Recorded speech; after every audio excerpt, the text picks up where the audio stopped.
Control, this is Flight 701. Do you copy?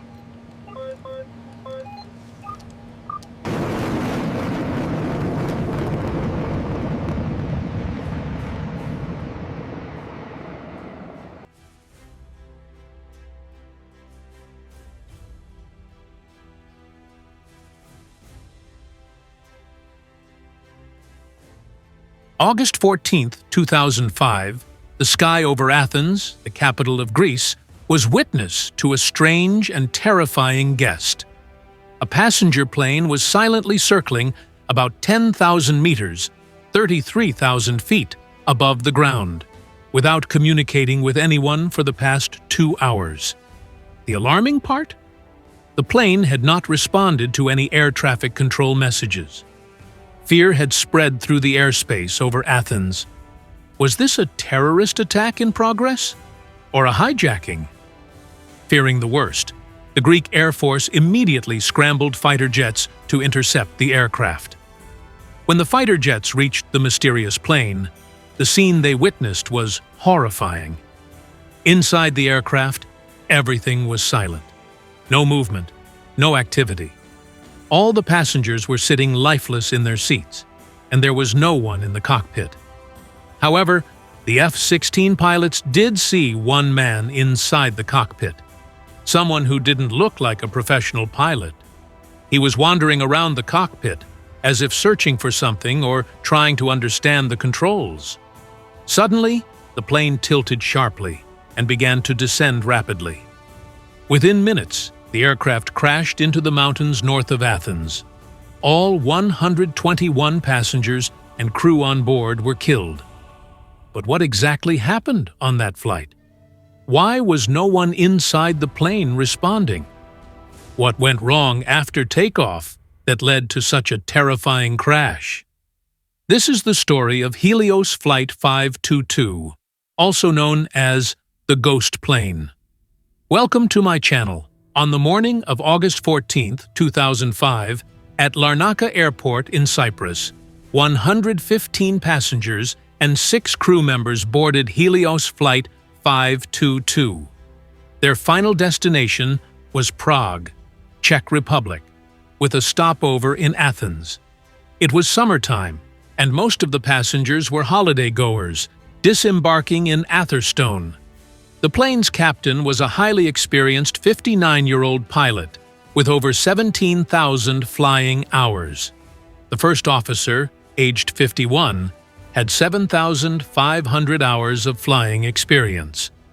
Normally, when aviation disasters occur, investigators examine the crew's expertise. But in this case, things were different. These two pilots had flown together before, and the first officer had complained to friends and family about the captain's strict and domineering behavior. Even the airline was aware of the tension. On top of that, the first officer's training records showed he had difficulty with checklists and procedures, a detail that would later prove crucial. The plane was a 7-year-old Boeing 737-300. It took off smoothly into the cool morning sky from Larnaca Airport.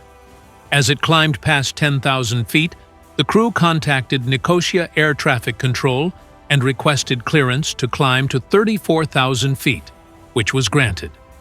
But at 12,000 feet, suddenly, a warning alarm went off in the cockpit, the same takeoff configuration warning alarm that usually sounds on the ground before takeoff, if there's an issue with aircraft setup. Hearing it mid-air confused the pilots. After 90 seconds, the captain radioed the airline's operations center, reporting the takeoff configuration alarm and that the ventilation cooling fan lights were off. He also asked where the circuit breakers were located. The ground engineer replied that the fan lights should be off, and the breakers were located behind the captain's seat. When the engineer asked the captain to confirm, the captain said, "They are not off," which confused the engineer. Suddenly, the engineer remembered something. The previous night, he had worked on the aircraft's cabin pressurization system. The controls for that system were near the same panel the captain was talking about. So, the engineer asked the captain, "Is the pressurization mode set to auto or manual? Instead of answering, the captain repeated his previous question about the circuit breakers. Meanwhile, inside the plane, the oxygen masks had dropped down for the passengers. And shortly after that, contact with the aircraft was completely lost. The plane reached its cruising altitude of 34,000 feet, but now all attempts to communicate with it were failing. Helios Operations contacted Nicosia ATC and asked them to try contacting Flight 522. Controllers attempted for 5 minutes with no response. They even tried contacting another aircraft nearby to relay messages to Flight 522. But that didn't work either. Now the aircraft had entered Greek airspace without permission. Nicosia ATC tried emergency frequencies, but again, no reply. They informed Athens ATC, who also tried radio calls. Still, no answer. At this point, only two possibilities remained. One, there was a radio failure, and the crew could hear but not transmit. Two, or worse, the crew had been taken hostage. Hoping it was the first, Athens ATC gave the plane permission to descend. But the aircraft gave no response and made no attempt to descend. After over 20 unanswered attempts, Greek Air Force was alerted, and 2 F-16 jets were scrambled to intercept the aircraft. By this time, Flight 522 was perfectly following its flight path on autopilot, but had already missed 2 descent points. At 7:37 a.m., it began a holding pattern over Athens, essentially circling above the airport, awaiting landing clearance. By the 6th round of circling, the F-16s caught up with the plane. At 8:30 a.m., one F-16 pilot gave a shocking report. The captain's seat was empty. Through the cabin windows, he could see passengers sitting motionless, oxygen masks on their faces. During the 10th holding circle, one of the fighter pilots saw someone enter the cockpit. A man wearing a light blue shirt and dark vest.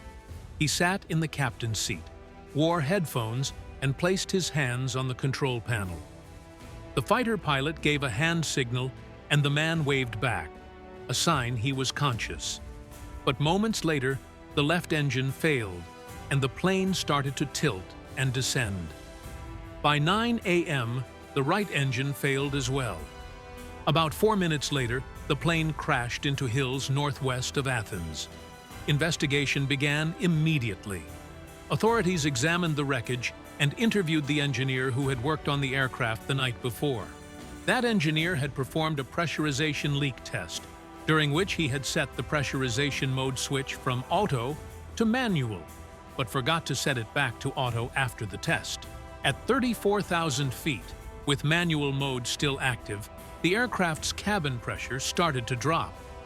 In low-pressure conditions, the human brain can only function for about 10 minutes, a condition known as hypoxia, oxygen deficiency. Hypoxia first affects the brain, causing confusion, poor judgment, and eventually unconsciousness or death.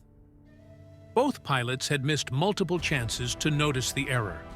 During pre-flight checks, during taxiing after takeoff, when the cabin altitude warning alarm sounded, but instead of identifying the real issue, the pilots mistook it for the takeoff configuration alarm and began following a completely unrelated procedure used only on the ground. Soon after, oxygen masks deployed, and oxygen supply lasted only 10 minutes. The pilots became unconscious, and soon after, so did the passengers and cabin crew. So who was the man in the cockpit seen by the fighter jets? He was Andreas Prodromou, a flight attendant who held a commercial pilot's license but was not qualified to fly a Boeing 737. The cockpit voice recorder revealed that Prodromou tried to call for help after the engines failed, but forgot to press the transmit button, so no one heard him. Investigators concluded that his flying skills were not enough to control or land the aircraft, especially once the engines failed due to fuel exhaustion. Even if he had landed the plane, passengers and crew would not have survived. By that time, the brain damage from hypoxia would have been irreversible. 3 of the 4 portable oxygen cylinders were found used, suggesting that Prodromou and possibly 2 other crew members stayed conscious longer than others. After the crash of Helios Flight 522, the aviation industry learned major lessons. New standard operating procedures, SOPs, were introduced. Boeing was instructed to improve pilot training, and airlines were told to better differentiate warning signals. Since those SOPs were implemented, a disaster like Helios Flight 522 has never happened again. We hope you found this video informative. Please like, share, and leave your comments. Thanks again for your support. See you in the next incredible video.